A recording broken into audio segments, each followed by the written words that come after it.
మన చరిత్ర మొత్తంలో బలవంతుడంటే హనుమంతుడే. సీతాదేవిని వెతకడానికి మహేంద్రగిరి పైనుండి 100 యోజనాల సముద్రాన్ని అదేదో గోష్పదం అన్నట్లుగా, అంటే ఆవు పాదం మోపినంత చిన్న ప్రదేశం అన్నట్లుగా ఒక్క ఉదుటన దూకేసినవాడు. అశోకవనాన్ని నాశనం చేసి రావణ కుమారుడైన అక్షకుమారుడితో సహా లక్షలాది మంది రాక్షసుల్ని ఒక్కడిగా మట్టుబెట్టినవాడు. ఏ నగరం వైపు చూడాలంటే దేవతలంతా కూడా గజగజ వణికిపోతారో అటువంటి లంకాద్వీపాన్ని కాల్చి బూడిద చేసేసినవాడు. రావణాసురుణ్ణి హెచ్చరించి మరీ వచ్చినవాడు.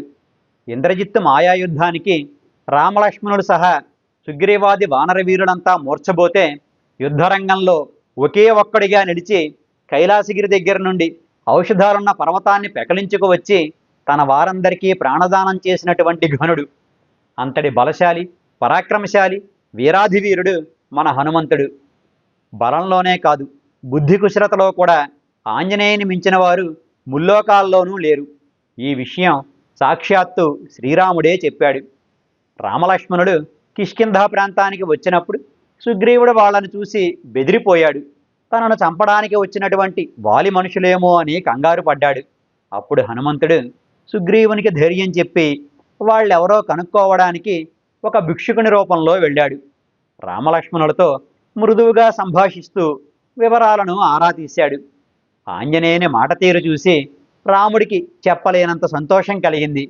వెంటనే తన ప్రక్కనే ఉన్న లక్ష్మణుడితో, లక్ష్మణ, వేదాలన్నీ చదువుకున్నవాడు, వ్యాకరణాలన్నీ ఆపోసన పట్టినవాడు తప్ప వేరొకడు ఇలా మాట్లాడలేడు. అందంగా, క్లుప్తంగా, స్పష్టంగా, సూటిగా ఉన్న ఇతని మాట తీరు నాకు చాలా ఆశ్చర్యం కలిగిస్తోంది. ఇతని మాటల్లో తొందరపాటు కానీ, తొట్రుపాటు కానీ, ఉచ్చారణ దోషాలు కానీ మచ్చుకైనా లేవు. ఆత్మవిశ్వాసం, సమయస్ఫూర్తి ప్రతి మాటలోనూ తొణికిసలాడుతున్నాయి. ఇతని మాట తీరు ఎంత గొప్పగా ఉందంటే చంపడానికి కత్తి ఎత్తిన శత్రువు కూడా ఇతని మాటల్ని వింటే ముగ్ధుడైపోయి ఆ కత్తినిక దించవలసిందే. ఇతన్ని కొలువులో కలిగినటువంటి రాజు అదృష్టవంతుడు. ఇటువంటి ఉత్తమునితో స్నేహభావంతో మసలుకో, మధురంగానే మాట్లాడు అన్నాడు. అది ఆంజనేయుడంటే. అసలు రామాయణంలో ఒక కాండ మొత్తాన్ని వాల్మీకి మహర్షి హనుమంతుని గురించే చెప్పారు. దానిని బట్టే ఆ స్వామి గొప్పతనం ఎంతటిదో మనకు అర్థమవుతోంది.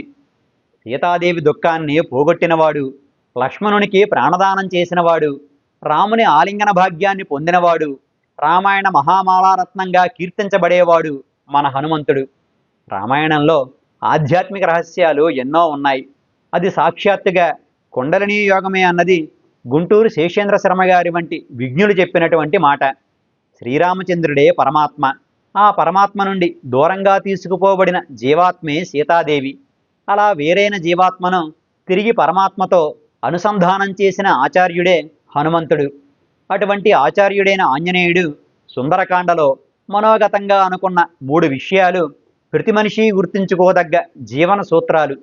వాల్మీకి మహర్షి ద్వారా మనకు అందినటువంటి ఆ అమూల్యమైన 3 సూత్రాలను ఈరోజు మనం చెప్పుకుందాం.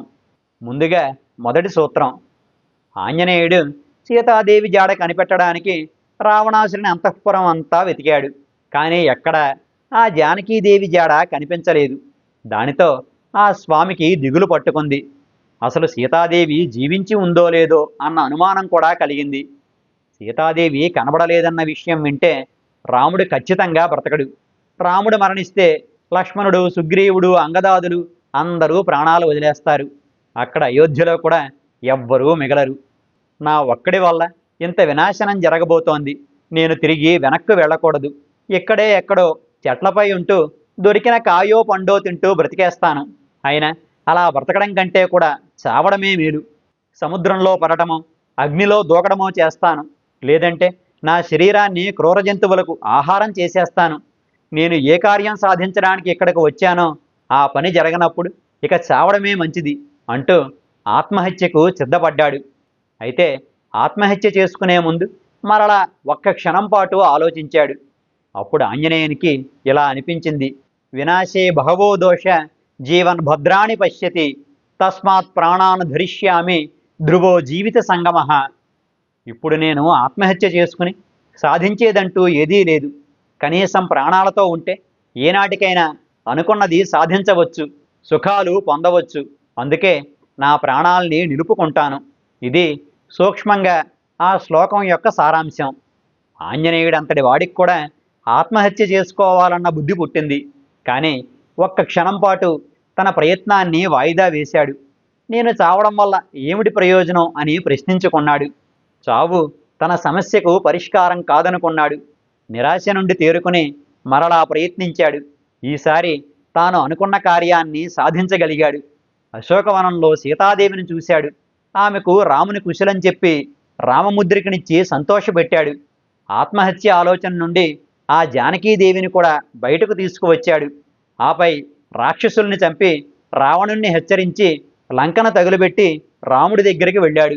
అలా రామరావణ యుద్ధానికి అంకురార్పణ చేసి అధర్మంపై ధర్మం జయించేలా చేశాడు. ఆవేశంలో ఆత్మహత్య చేసుకుందామనుకున్న వాడు ఆ నిర్ణయాన్ని మార్చుకుని తిరిగి ప్రయత్నించడం వల్ల ఇంతటి ఘనకార్యం సాధించగలిగాడు. జీవితంలో అనుకున్నది సాధించలేకపోయామన్న ఉద్రేకంలో ఎవ్వరూ ఆత్మహత్య చేసుకోకూడదని ధైర్యంగా నిలబడి ఓపికతో తిరిగి ప్రయత్నిస్తే అనుకున్న లక్ష్యాన్ని చేరుకోవచ్చని, నిరాశలో కూరుకుపోయిన వారిలో స్ఫూర్తిని రగిలించను వచ్చని ఆంజనేయ స్వామి తన జీవితానుభవం ద్వారా మనకు బోధించారు.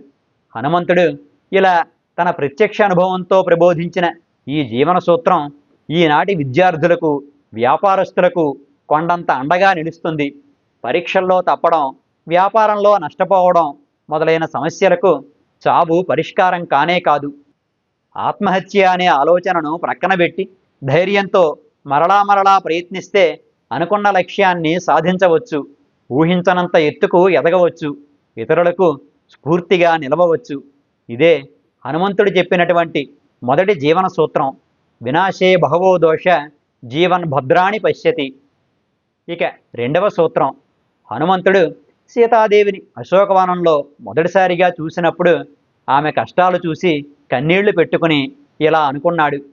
మాన్యా గురు వినీతస్య లక్ష్మణస్య గురుప్రియ యది సీతాపి దుఃఖార్త కాలోహి దురతిక్రమ.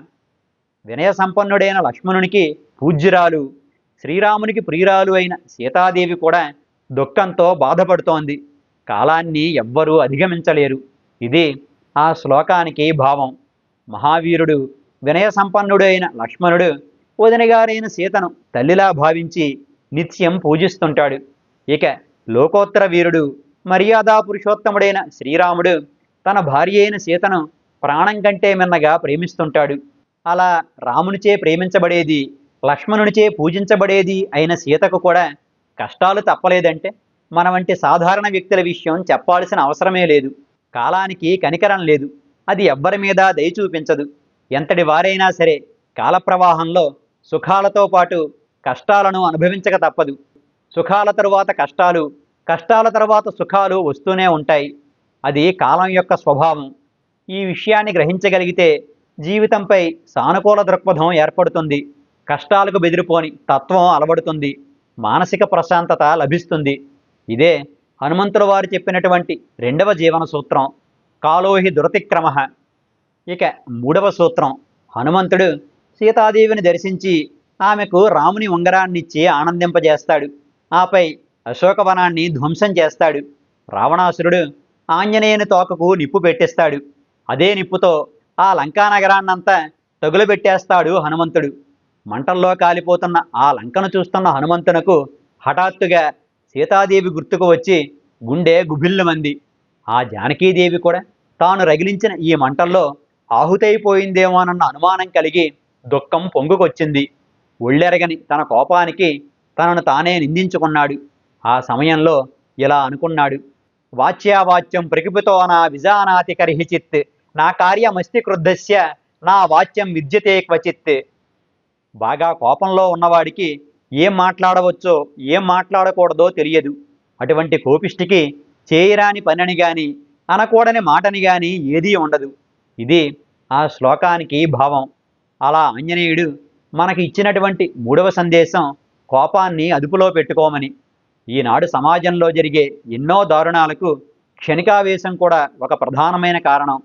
కోపాన్ని కనుక అదుపులో పెట్టుకోగలిగితే ప్రతి మనిషి తాను సుఖంగా ఉండడంతో పాటు తన వారిని కూడా సంతోషంగా ఉంచగలుగుతాడు. ఇదే హనుమంతుడు మనకు చెప్పినటువంటి మూడవ జీవన సూత్రం. నా కార్యమస్తి క్రుద్ధస్య నా వాచ్యం విద్యతే క్వచిత్. అలా హనుమంతుడు తన అనుభవం ద్వారా మనకు 3 జీవన సూత్రాలను ప్రసాదించాడు. ఎంతటి విపత్కార పరిస్థితి వచ్చినా ఆత్మహత్య చేసుకోకూడదని, బ్రతుకుంటే ఖచ్చితంగా ఏదో ఒకనాటికి సుఖాలను పొందుతామన్నది ఆ మొదటి సూత్రం. కాలప్రవాహంలో ఎంతటి వారికైనా కష్టాలు కలగడం సహజమన్నది, కష్టం కానీ సుఖం కానీ ఏదీ స్థిరంగా ఉండిపోదన్నది ఆ రెండవ సూత్రం. కోపం ఎంతటి పాపకార్యాన్నైనా చేయిస్తుందని, కోపాన్ని అదుపులో పెట్టుకున్నవాడే గొప్పవాడని, ఏ మనిషి కోపానికి వశుడైపోకూడదని అన్నది మూడవ సూత్రం. ఇవి ఆంజనేయ స్వామి తన ప్రత్యక్ష అనుభవం ద్వారా మనకు ప్రబోధించిన 3 జీవన సూత్రాలు. మనోజవం మారుతతుల్యవేగం జితేంద్రియం బుద్ధిమతాం వరిష్టం వాతాత్మజం వానరయూధముఖ్యం శ్రీరామదూతం శిరసా నమామి. ఇక ఈనాటి భాగాన్ని ముగించే ముందు నాదొక విన్నపం. భాషా సాహిత్యాలకు అంకితమైన అజిగవ ఛానల్ మనందరిది. మన అజిగవ ఎటువంటి ఒడిదుడుకులు లేకుండా ముందుకు సాగిపోవడానికి మీ వంటి సాహిత్యాభిమానుల వదాన్యత కూడా ఎంతో అవసరం. అజిగవకు సాహితీ పోషణ చెయ్యాలి అనుకునేవారు 9949121544 నెంబరుకు మీ మనసుకు నచ్చినంత నగదును ఫోన్పే లేదా గూగుల్ పే చేయండి. ఇక ఈనాటికి స్వస్తి. మీ రాజన్ పీటీఎస్కే. అజిగవ అంటే అక్షరాన్ని పుట్టించిన వాడైన ఆ పరమశివుని ధనస్సు పేరు. మన అజిగవ ఛానల్కు సబ్స్క్రైబ్ చేయండి. సాహితీ మధురమలను ఆస్వాదించండి, ఆనందించండి, మమ్మల్ని ఆశీర్వదించండి. మన భాష, మన సాహిత్యం, మన సంస్కృతి, మన అజిగవ.